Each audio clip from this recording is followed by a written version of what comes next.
Hello friends, good afternoon.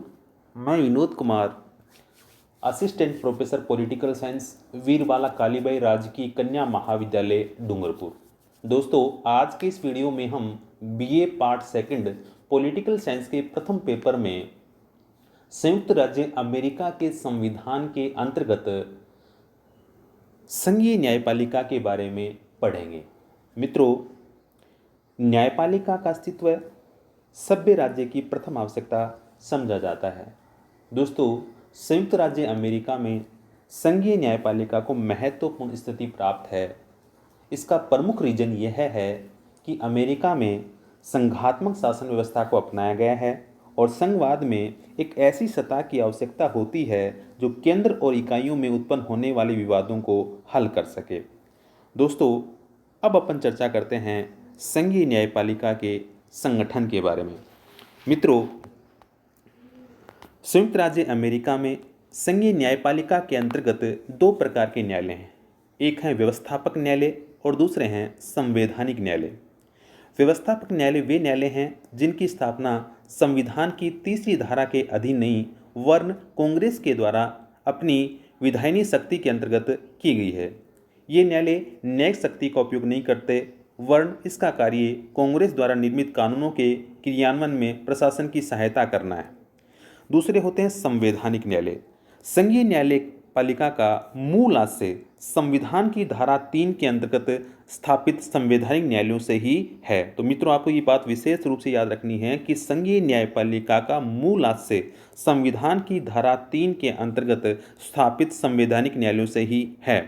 संघीय न्यायपालिका का ये ढांचा त्रिस्तरीय है, जिसमें सबसे निचले स्तर पर जिला न्यायालय, उसके ऊपर संघीय अपील न्यायालय और सर्वोच्च स्तर पर संयुक्त राज्य अमेरिका का सर्वोच्च न्यायालय है। मित्रों, सबसे पहले हम जानेंगे जिला न्यायालय के बारे में।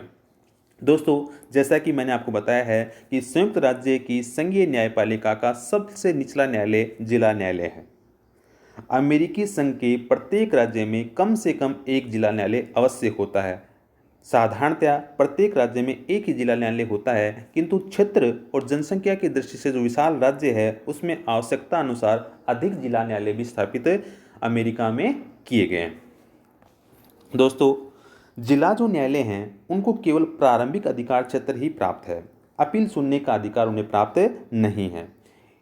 इनमें संघीय कानून से संबंधित दीवानी व फौजदारी दोनों ही प्रकार के मुकदमे पेश किए जा सकते हैं। कुछ मामलों में तो जिला न्यायालय के निर्णय की अपील संघीय न्यायालय में की जा सकती है और कुछ मामलों में इसके निर्णय की अपील सीधे सर्वोच्च न्यायालय में की जा सकती है। अब अपन चर्चा करते हैं संघीय अपील न्यायालय की। दोस्तों, जिला न्यायालयों के ऊपर संघीय अपील न्यायालयों का गठन किया जाता है। इन न्यायालयों के द्वारा अलग अलग क्षेत्रों का दौरा करते हुए अपना कार्य किया जाता है। इस कारण इन न्यायालयों को दौरा करने वाला न्यायालय भी कहा जाता है। दोस्तों, ये जिला न्यायालय और अमेरिका के सर्वोच्च न्यायालय के बीच में स्थित हैं। दोस्तों, आपको ध्यान रखना है कि संघीय अपील न्यायालयों को प्रारंभिक अधिकार क्षेत्र प्राप्त नहीं है, अपितु उन्हें केवल जिला न्यायालयों के निर्णयों के विरुद्ध अपील सुनने का अधिकार है। तो ये आपको ध्यान रखना है कि जो संघीय अपील न्यायालय हैं उन न्यायालयों को प्रारंभिक अधिकार क्षेत्र प्राप्त नहीं है, उन्हें केवल जिला न्यायालयों के निर्णय के विरुद्ध अपील सुनने का अधिकार प्राप्त है। अब अपन चर्चा करते हैं विशेष रूप से सुप्रीम कोर्ट की, सर्वोच्च न्यायालय की। दोस्तों, सबसे पहले हमें ये ध्यान में रखना है कि संयुक्त राज्य अमेरिका का जो सुप्रीम कोर्ट है उस सुप्रीम कोर्ट की स्थापना 1789 के न्यायिक अधिनियम के अनुसार हुई है। दोस्तों, संयुक्त राज्य अमेरिका में सबसे पहले यह सुप्रीम कोर्ट जो है वो न्यूयॉर्क नगर की वॉल स्ट्रीट में स्थापित किया गया, लेकिन बाद में यह फिलाडेल्फिया ले जाया गया और वर्तमान समय में यह वाशिंगटन में स्थित है। तो आपसे पूछा जा सकता है कि सर्वोच्च न्यायालय का मुख्यालय वर्तमान में अमेरिका में कहाँ स्थित है, तो आपको याद रखना वाशिंगटन में स्थित है। अब अपन इसकी चर्चा करेंगे कि सर्वोच्च न्यायालय में कुल कितने न्यायाधीश होते हैं, उनकी नियुक्ति कैसे होती है, उनको कितना वेतन मिलता है, उनकी पदावधि कितनी है, उनको कैसे पद से हटाया जा सकता है, सर्वोच्च न्यायालय की कार्यविधि क्या है। तो आइए चर्चा करते हैं सबसे पहले सर्वोच्च न्यायालय की रचना के बारे में। मित्रों, जब संयुक्त राज्य अमेरिका में सर्वोच्च न्यायालय का गठन हुआ तो इसमें एक मुख्य न्यायाधीश तथा 5 अन्य न्यायाधीश थे। कांग्रेस अमेरिका की व्यवस्थापिका का नाम है। कांग्रेस के द्वारा समय समय पर इस संख्या में परिवर्तन किया जाता रहा। दोस्तों, आपको ध्यान में रखना है कि वर्तमान समय में अमेरिका के सर्वोच्च न्यायालय में एक मुख्य न्यायाधीश तथा 8 अन्य न्यायाधीश हैं। तो आपको ध्यान रखना है कि वर्तमान में संयुक्त राज्य अमेरिका के सर्वोच्च न्यायालय में कितने न्यायाधीश हैं। तो आपको ध्यान रखना, एक मुख्य न्यायाधीश तथा 8 अन्य न्यायाधीश हैं। अब अपन चर्चा करते हैं कि सर्वोच्च न्यायालय का न्यायाधीश बनने के लिए संयुक्त राज्य अमेरिका में क्या योग्यता होनी चाहिए। तो दोस्तों, आपको मैं बता दूं कि इस संबंध में संयुक्त राज्य अमेरिका का जो संविधान है वो मौन है। संविधान में सर्वोच्च न्यायालय के न्यायाधीश पद के लिए कोई योग्यता निर्धारित नहीं की गई है। दोस्तों, संयुक्त राज्य अमेरिका में सामान्यतः ख्याति प्राप्त वकील या विधिवेताओं को न्यायाधीश के पद पर नियुक्त किया जाता है। अब अपन चर्चा करते हैं कि सर्वोच्च न्यायालय में न्यायाधीशों की नियुक्ति कौन करता है। तो मित्रों, आपको ध्यान में रखना है कि संयुक्त राज्य अमेरिका में न्यायाधीशों की नियुक्ति राष्ट्रपति द्वारा सीनेट की सहमति से की जाती है। किसके द्वारा? राष्ट्रपति के द्वारा। किसकी सहमति से? सीनेट की सहमति से की जाती है। दोस्तों, आपको ध्यान रखना है कि राष्ट्रपति किसी भी ऐसे व्यक्ति को इस पद पर नियुक्त कर सकता है जिसके नाम पर सीनेट की स्वीकृति प्राप्त हो सके। अब अपन चर्चा करते हैं कि इन न्यायाधीशों को कितना वेतन मिलता है। तो चर्चा कर रहे हैं वेतन की। तो आपको ध्यान रखना है कि सर्वोच्च न्यायालय का जो मुख्य न्यायाधीश है उसे $2,23,500 प्रति वर्ष मिलते हैं और जो अन्य न्यायाधीश हैं उन्हें $2,13,900 प्रति वर्ष मिलते हैं। अब अपन चर्चा कर रहे हैं पदावधि की कि संयुक्त राज्य अमेरिका में सर्वोच्च न्यायालय के न्यायाधीशों का कार्यकाल कितने वर्ष होता है, उनकी पदावधि कितने वर्ष है। तो आपको ध्यान रखना है कि संयुक्त राज्य अमेरिका में न्यायाधीशों की पदावधि आजीवन है और वे सदाचार पर्यंत अपने पद पर बने रहते हैं। लेकिन मित्रों, आपको ध्यान रखना है कि न्यायाधीशों द्वारा इसके पूर्व भी स्वेच्छा से अपने पद से त्यागपत्र दिया जा सकता है।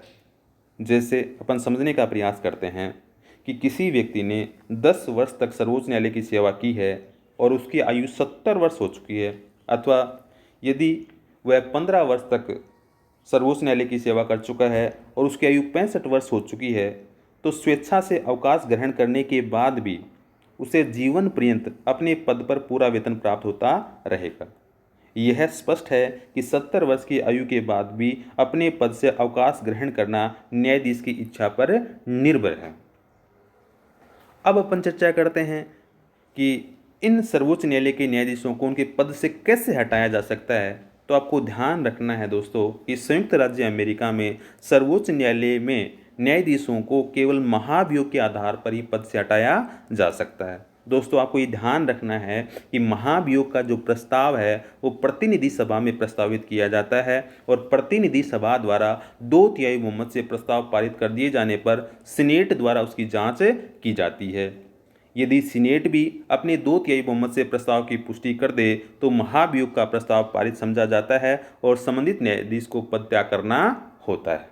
तो ये अपने को ध्यान रखना है कि संयुक्त राज्य अमेरिका में सर्वोच्च न्यायालय के न्यायाधीशों को केवल महाभियोग के आधार पर पद से हटाया जा सकता है और महाभियोग का जो प्रस्ताव है वो कौन से सदन में प्रस्तावित किया जाता है? प्रतिनिधि सभा में प्रस्तावित किया जाता है और पुष्टि कौन सा सदन करता है? सीनेट इसकी पुष्टि करता है। अगर सीनेट अपने 2/3 बहुमत से इसकी पुष्टि कर देता है तो संबंधित न्यायाधीश को पद त्याग करना होता है। तो ये जो प्रोसेस है ये सर्वोच्च न्यायालय के न्यायाधीश को पद से हटाने का, जिसे महाभियोग के नाम से जाना जाता है।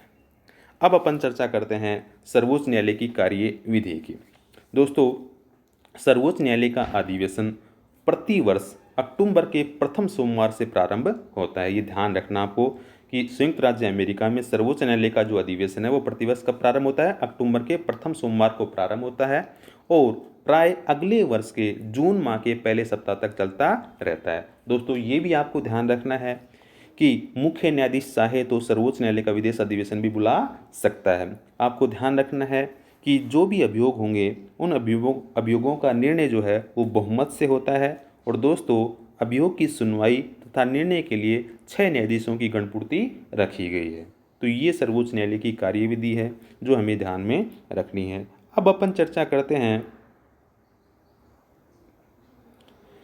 सर्वोच्च न्यायालय के क्षेत्राधिकार की। दोस्तों सर्वोच्च न्यायालय के जो क्षेत्राधिकार हैं उसमें पहला है प्रारंभिक क्षेत्राधिकार।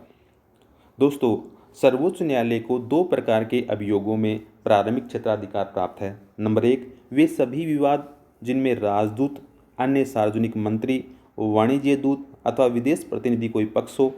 दूसरा, ऐसे सभी विवाद जिसमें संयुक्त राज्य अमेरिका का संघ या अमेरिका संघ का कोई एक या अधिक राज्य एक पक्ष हो। तो ये किस में आएंगे? सर्वोच्च न्यायालय के प्रारंभिक क्षेत्राधिकार में आएंगे।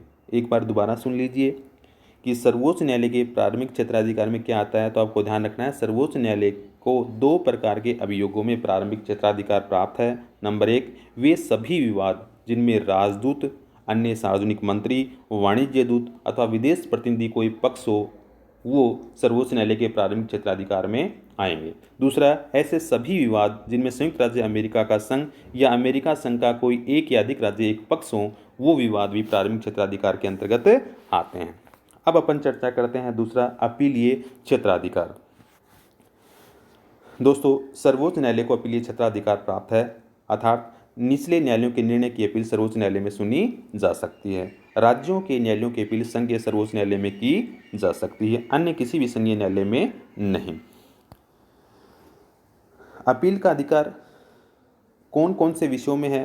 तो आपको ध्यान रखना है। नंबर 1, जिनमें संघीय कानून तथा संधियों को राज्य के न्यायालय में संविधान के विरुद्ध घोषित कर दिया गया हो उनकी अपील सर्वोच्च न्यायालय में की जा सकती है। नंबर 2, जिनमें राज्य के किसी कानून को जो किसी संघीय न्यायालय के संघ के संविधान, किसी कानून अथवा संधि के विरुद्ध घोषित कर दिया गया हो जबकि राज्यों के न्यायालय राज्यों में उस कानून को वैध ठहराएं, तो ऐसे मामलों की अपील भी सर्वोच्च न्यायालय में की जा सकती है।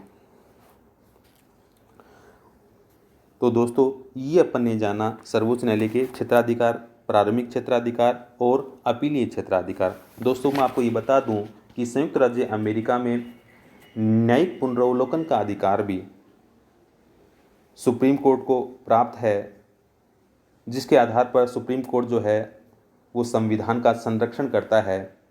तो दोस्तों न्यायिक पुनरावलोकन के बारे में हम अगले वीडियो में विस्तार से जानने का प्रयास करेंगे। तब तक के लिए जय हिंद, जय भारत।